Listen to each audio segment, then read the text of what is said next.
Ludmilla running out of time in this one, and the inevitable will take place. That's right. Iga Swiatek wins her 5th championship of the season. And yes, ladies and gentlemen, another WTA Masters championship.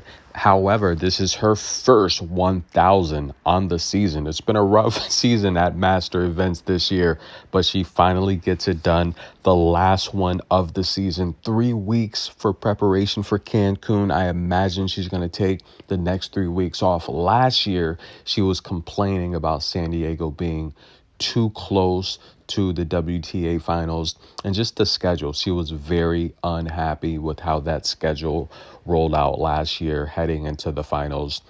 She was complaining, and it was the main thing was it was the cup matches, right? She was complaining that the cup matches was again not enough time for her to recover in preparation for the ATX Open.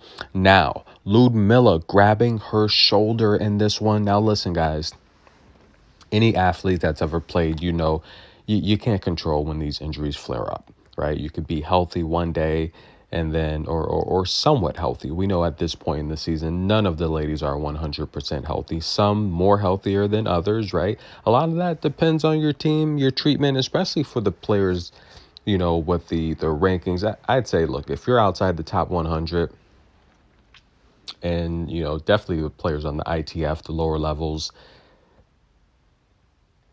it really makes a huge difference on your team, your camp, what you're able to afford. This is why Novak, Ons Jabeur, they're really working towards getting players better resources. Because look, if you could be a good player, I won't say a great player, but you could be a really good player.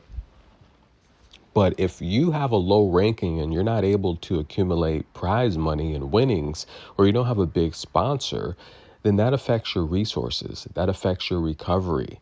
All of these things cost money. And the reality here is a lot of good players can't get that breakthrough because of the resources. Now, we see players like Alicia Parks that broke through because she's so talented. She's so amazing.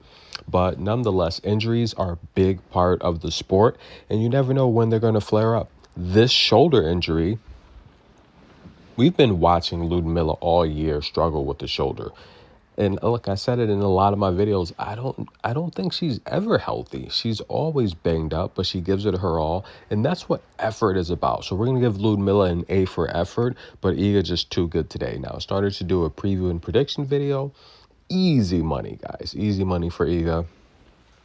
I mean, even if Ludmilla was 100% healthy, I don't know if the outcome would be any different because she rushes Ludmilla so much into making mistakes. I think Ludmilla's got a solid forehand, but when it comes to just the backhand, the footwork, the defense, those are all categories that Iga excels in. And listen, guys, Ludmilla, just the pain on her face, it's just sad to watch. But Iga Swiatek gets a victory, guys. Dominates the first set, dominates the second set. Ludmilla was up on every service game Iga had, but could not close the door. And Iga's pumped up. I like seeing Iga happy like this. Tennis in a minute. Show some love for these two ladies. Drop a heart. We'll be back, guys. Cancun coming.